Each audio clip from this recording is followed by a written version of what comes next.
తాడిపత్రిలో high tension నెలకొంది. నిన్న వైసీపీ నేత కందిగోపుల మురళి ఇంటిపై టీడీపీ శ్రేణులు దాడి చేశాయి.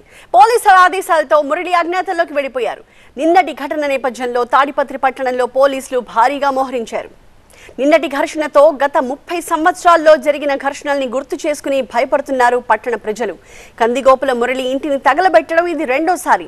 2009లో మురళి టీడీపీలో చేరినప్పుడు ఇంటిని ధ్వంసం చేసి నిప్పు పెట్టారు జేసీ అనుచరులు. తాడిపత్రి ఇప్పుడు మరోసారి సలసలా కాగుతోంది. వైసీపీ మాజీ ఎమ్మెల్యే కేతిరెడ్డి పెద్దారెడ్డి ఎంట్రీతో నిప్పు రాజుకుంది. టీడీపీ వైసీపీ పరస్పర దాడులతో అట్టుడికిపోతోంది. పోలింగ్ రోజు చెలరేగిన అల్లర్లతో 2 నెలలుగా నియోజకవర్గం వదిలి బయటే ఉన్నారు పెద్దారెడ్డి. తాడిపత్రి వస్తున్నారన్న విషయం తెలుసుకున్న టీడీపీ కార్యకర్తలు పెద్ద సంఖ్యలో తరలివచ్చారు.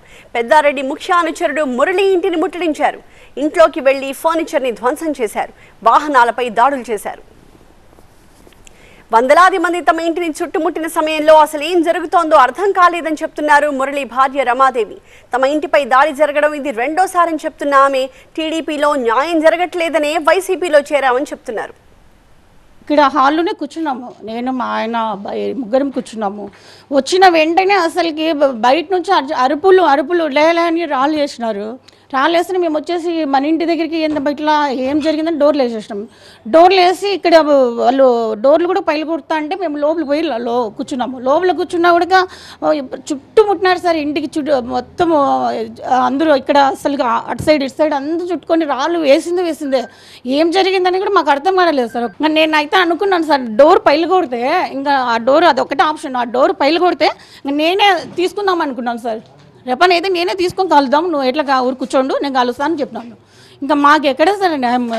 అసలు ఎట్లా చేసినారో మాకు అది ఆ డోరు లేకపోతే మేము ముగ్గురం పోయేవాళ్ళమే సార్. 9లో జరిగిన సార్, మేము తెలుగుదేశం ప్రభుత్వంలో చంద్రబాబు నాయుడు దగ్గర ఉన్నాం సార్. మేము అసలు చంద్రబాబు నాయుడు తెలుగుదేశం పార్టీలో చేరినామని జేసీ ప్రభాకర్ రెడ్డి మరుసటి రోజు ఎలక్షన్లో రోజే మొత్తం దగ్ధం ఇండ్లు మొత్తం అప్పుడు ఇట్లా లాస్ట్ చేసినాడు. మళ్ళీ ఇప్పుడు ఆయన చంద్రబాబు నాయుడు వాళ్ళని చేర్చుకున్నాడు సార్. మాకు న్యాయం చేయలేదని మేము జగన్ దాంట్లోకి పోయినాము. జగన్ ప్రభుత్వంలో పోయినా కూడా ఆయన మమ్మల్ని వదలలేదు సార్. ఇంకా మాకు ఎక్కడ సార్ న్యాయము?